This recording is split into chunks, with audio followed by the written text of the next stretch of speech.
On this episode of Rock Down South, we sit down with the rock band Pistols at Dawn. We talk all about how the band started, their new album, new lead singer, and of course them being from Atlanta.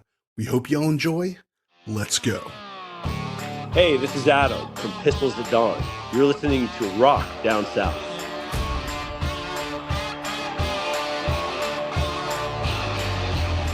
Welcome to another exciting episode of Rock Down South, your home for rock and country music. Today, we had the pleasure of speaking with Adam Jaffe from the rock band Pistols at Dawn. And these guys are not only an awesome hard rock band with great tunes, but they're also from our backyard here in Atlanta. And they have a brand new debut album out called Ascension and some cool music videos to go along with it. Their latest single, The Truth, actually hit top 40 in the rock charts, and they're gearing up for an incredible tour opening up for Alter Bridge. Needless to say, this band rocks, and I think you guys will enjoy this episode. So without further ado, here's the show. Adam, how you doing today, man? What's up, my bro? It's great to be here, and Happy New Year's to both of y'all. Really thankful for y'all having us today. Happy New Year's to you, man. We're really excited to have you on here. And yeah, it's going to be fun. Let's get into it. Let's do it. I am ready for anything you got. And Adam, you play the drums in this band, right? I am the drummer, yes. Drummer. And are you the founding and original member? Yes. So Devin White and I founded the band back in 2015. There were a couple other guys that we were with from Atlanta. We had all grown up in the Atlanta music scene since we were literally little kids, playing the library and playing the rec room, way back in the day when we were little. And after growing up in the music scene and kind of seeing each other out at tons of different shows, a bunch of us joined up in different bands. And then ultimately we got together and decided to put together what we thought was an Atlanta kind of hard rock super group, of all the guys that had done very well. We put the band together in 15, got some singles done, and then had to take a break. And then one of our principal guitarists died. And leading up from cancer and leading up to 2019, summer of 2019, we basically put our heads down. My guitarist called me up and he was just like, dude, we have to do this. And I was like, well, if I'm going to do it, we're going all the way. And that's kind of where we've been. That's awesome, man. And it's really exciting for us to talk to, an Atlanta act, as we don't talk to too many Atlanta acts, at all. So it's awesome to be repping Atlanta as a band and us talking to you guys. But I don't really consider you guys, the local band around here because, you guys are signed to a national label, I believe. You're about to go on a national tour. So you guys are by no means a local act, in my opinion, anymore. Thank you. And we'll take that as a huge compliment. Yeah, I'll be honest with you.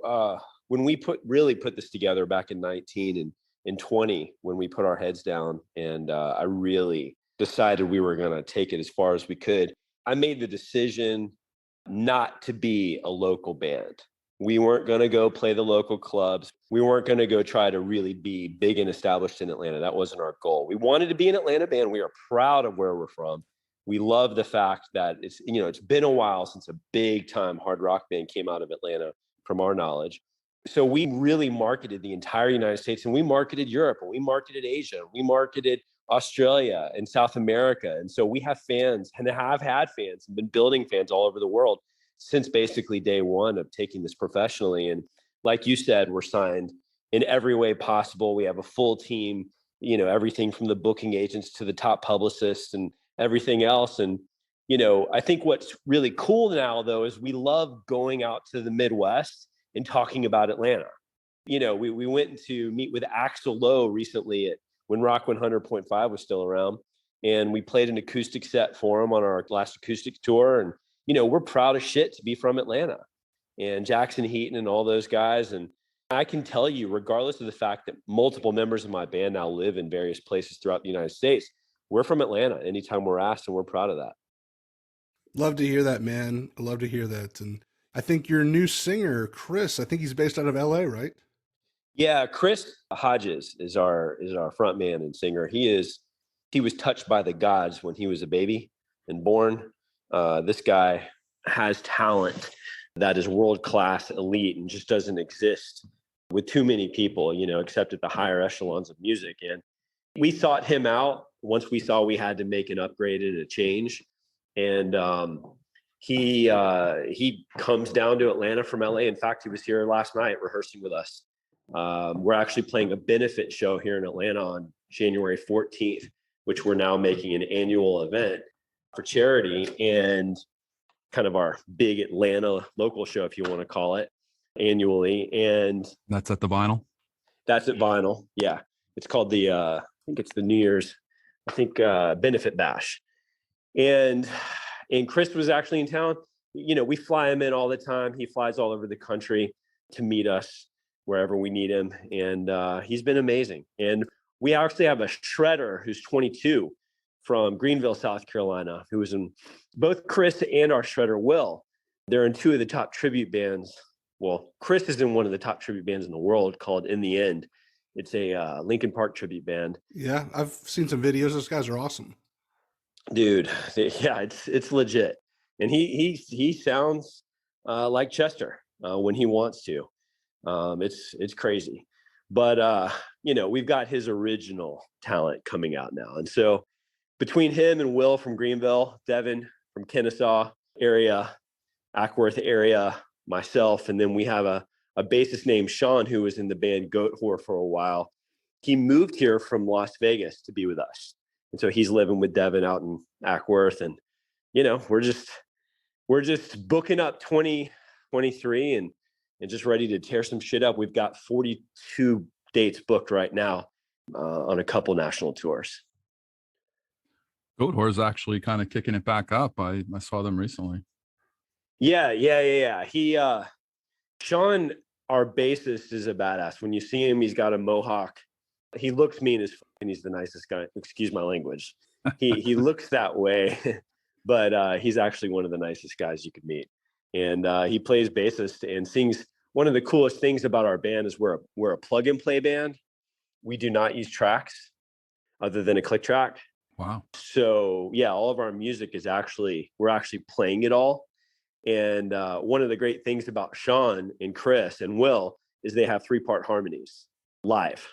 So that's one of the very cool things we were able to add when we sought out the upgrades that we made at the conclusion of 22 after we recorded the new album Ascension with Sylvia Massey.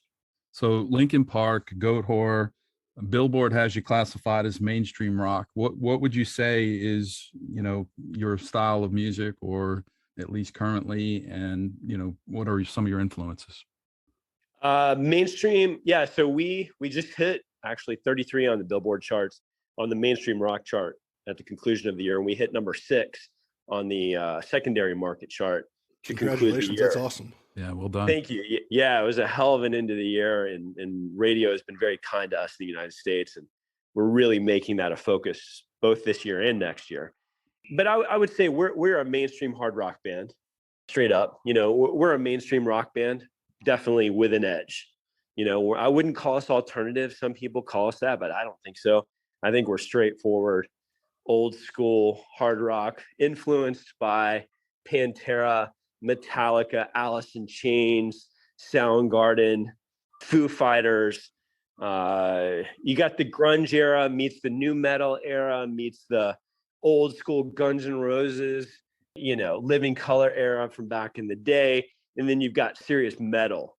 We love Gojira. We love Deftones and grew up on Deftones, Metallica, Pantera. So you kind of hear, I think one of the things you get when you hear our music is that you're going to feel instantly like you've kind of heard it before, but with we have our own twists on things, if that makes sense.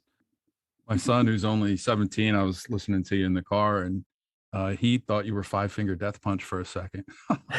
I was kind of surprised, but then I listened like, yeah, they are pretty hard. Yeah, it's pretty good. I take that as a massive compliment, and I hope to be as big as they are one day. Yeah, it was good.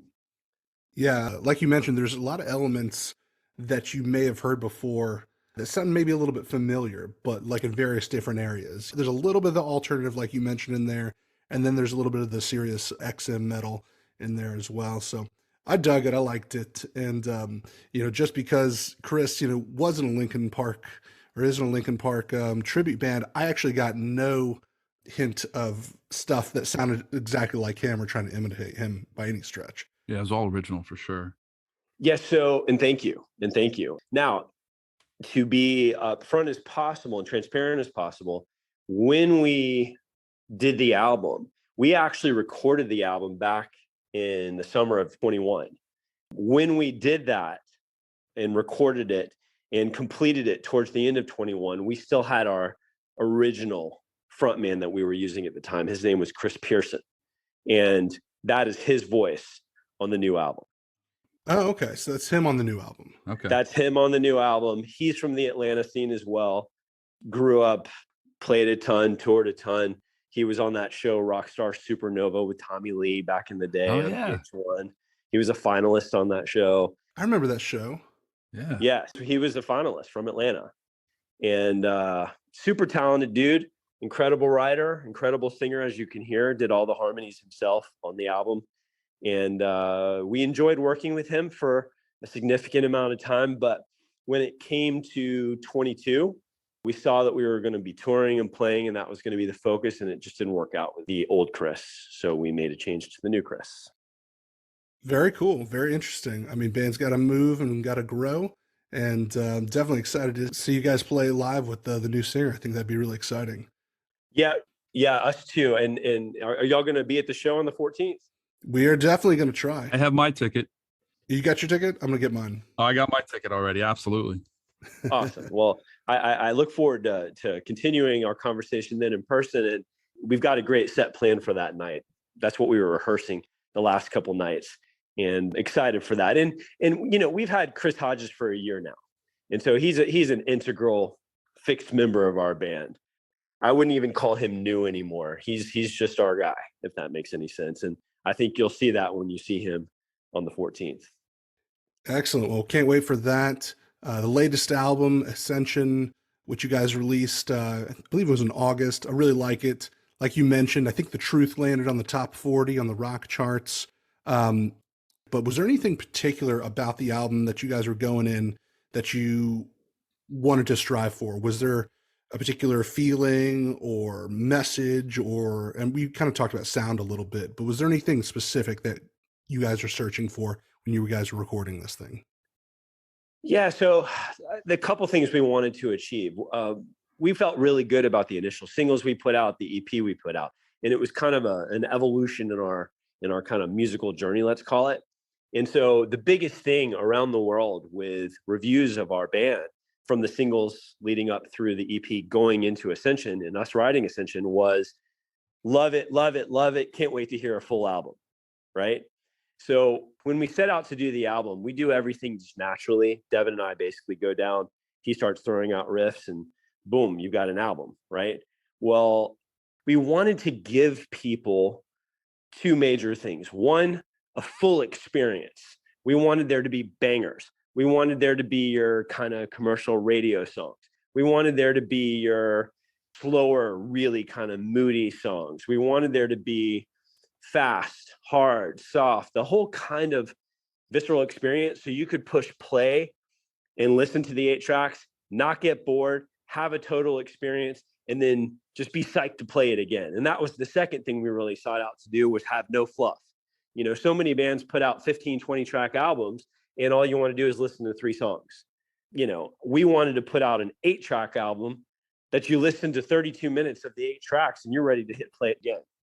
So I think that was the biggest thing. And then we also wanted to work with a super producer, which we did with Sylvia Massey, who did Tool's, you know, biggest albums, and had worked with System of a Down and Johnny Cash and so many of the biggest artists in the world. And working with her really took us to the next level, where we could get the type of representation that we needed in order to be a true touring professional act.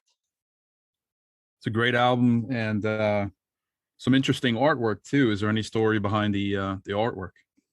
Yeah. So when we initially put out the EP, Nocturnal Youth, you know, we were in the middle of the pandemic, and when we decided to go pro and do this full time, and it's basically a 24/7 gig, it's the type of thing where if you're really going to go pro, you got to work it nonstop. And the pandemic hit, and I just decided with my lady, Allie, who is our creative director and does all of our social media and whatnot, And we just basically decided to put our head down and engage with as many people as possible, post as much as possible, and really try to dig our way out of the pandemic in a metaphorical way to try to provide people with, as much content as possible. We made 8 professional videos during the pandemic, put out an EP and recorded our album. And I guess it's, when we did the EP art, we found a guy out in Eastern Europe who did the art. And, he kind of shows you in the pit, and everybody has like a stamped, one of those stamped things on the back of their heads. And it's just the type of thing where you're trying to get out of the darkness. And then when we came into Ascension, we went back to our good friend in Romania who does very cool art, kind of like Megadeth, very interesting, kind of like, a couple of the truly heavy metal bands who do great art, Iron Maiden and such. We went back to him and we were like, listen, we're coming out of the pit. We're coming into the light. And that's where we are now. We're still in the pandemic, but things are better. People are moving up and, and going out and going to shows and playing music and this, that, and the other, and living their lives a hell of a lot more. So we wanted to call it Ascension for that reason. And we wanted it to be much more positive, like you were coming out of the pit. And so if you look at the artwork, you basically go from being in the pit and digging our way out to coming out of the pit. And I think you're going to find when we put out our next album sometime, after we get through all the different radio singles we have lined up for 23, I think we've got a tentative name of Untethered, and I think you're going to see us flying at that point. I felt that when I looked at it. I'll be honest, it reminded me of one of my favorite B-movie actors, Bruce Campbell, who kicks serious butt, but looks like Bruce Campbell in like Army of Darkness, just kicking everything, just tearing it up. I loved it. We're old school rockers, man. It's the type of thing where, I mean, we're young and we're vibrant as hell, and we're fun as hell to play with, but it's the type of thing where we are old school. Like, we loved concerts growing up. That's what we did. We were those guys who used to stand outside at 3 o'clock in the morning to get tickets. We were those guys who, would. That's why we put out 10 videos in I think 14 months. And it's the type of thing where we love being rockers. We love playing music. That's why we don't use tracks. That's like the one rule in our band. You have to be able to play what you record. And the fact that you paid attention to the album art in the day of streaming, I think that's great. I love it. And that's the thing. We want the album art to be interesting. We want it all to be interesting. Yeah, it's awesome. Yeah, I don't want to put out anything that I'm not personally looking forward to sitting down and enjoying myself as a fan, Absolutely. So we'll be seeing you on the 14th here in Atlanta, but also in a couple of weeks after that, the 28th, as part of your big tour, as you mentioned, Alter Bridge, Wolfie, or Mammoth, and Red. You've got to be excited about that. How did that come about? Yeah, so we're very fortunate right now. We've got a great team behind us, and we work with some really awesome radio guys at a company called CO5, and our top radio guy gave us a call one day, and he's like, "Hey, I'm talking to the Alter Bridge guys, and we want to connect y'all. We think it'll be an amazing show with you and Wolfgang and Mammoth and Alter Bridge and PAD opening. What do you think?" And I was just like, "Where do you want me to sign?" I mean, like, it was just instantaneous. Like, all I know is that within 2 hours we had the deal, and we were on the Alter Bridge tour, and it propelled us exactly where we wanted to be. We didn't want to go around and play just a bunch of random shows and random touring and stuff. We wanted big tours. And so we really felt strong about the album we put out. Radio was really behind us. We went out and did a radio tour and played acoustic for tons of program directors and whatnot, and that was amazing. And so radio was behind us, and we were moving up the charts. And Alter Bridge, the band had to approve us, and they did. And we got the gig. And interestingly, we are, despite the fact that they're playing in Atlanta, we do not have the eastern leg. Red has the eastern leg of the tour, and we have the western leg of the tour. So we'll be playing in March, starting in Oklahoma, going through the entire Southwest and the entire West Coast. But I will say, in January, there's going to be another big announcement. I can't say the bands, and it's a really interesting bill, but there's going to be another announcement sometime, hopefully early in January. We're working on the deal as we speak with a nice 28 show tour, full US, full Southeast, including Atlanta included coming this spring. Fantastic. But it's a real interesting bill. Our booking agent in Nashville called and said, do you want this full US tour? And, we just want to play nonstop everywhere as much as humanly possible. And when you hear this bill, you're going to be like, I would have never imagined these three bands together, but it is pretty cool. Definitely piqued our interest. Yeah. Super excited about that. Yes. So yeah, we're just real excited. We're going to Vegas at the end of February. We're playing their big radio. It's a radio conference they have out there with all the radio PDs and stuff. You have to kind of put in your time and meet everybody and schmooze. And we're going to break our next single middle of January. Our next single is going to be Under the Surface, song number 1 on the album. If you listen to that, it's a banger. It's fun as hell. I love it. Love playing it. Can't wait to play it for you on the 14th. And then, we come into March and then we get into spring and we have 2 months of dates planned, 40 dates around the country, literally coast to coast. And our goal is just to plan more and more and more and more and more. We just want to go play everywhere with everyone. That's it. That's the only plan right now. I heard Chris Hodges was somehow involved with the Top Gun Maverick movie. Is that true? Yeah. So Chris, he's one of the top session singers in LA. And that's how we found him. We wanted the best of the best. And Chris has done work on multiple movies.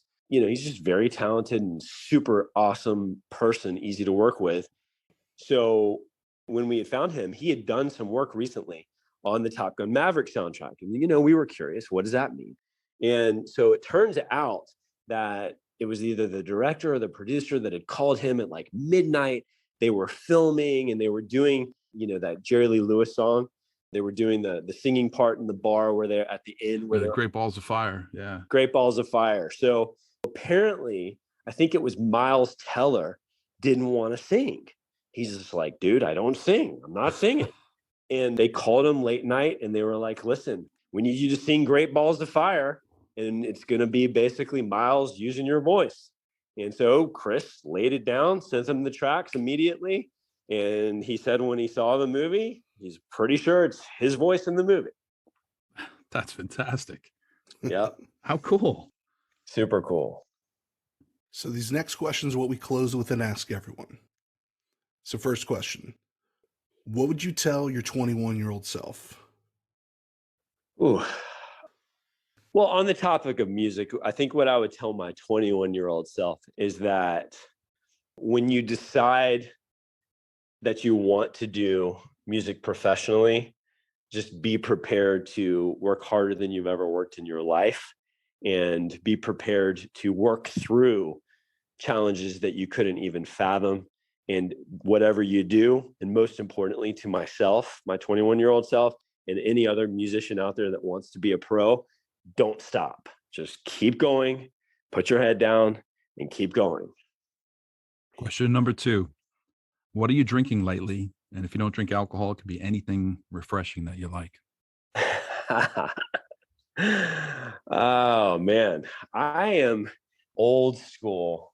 I like whiskey. Jack Daniels for me.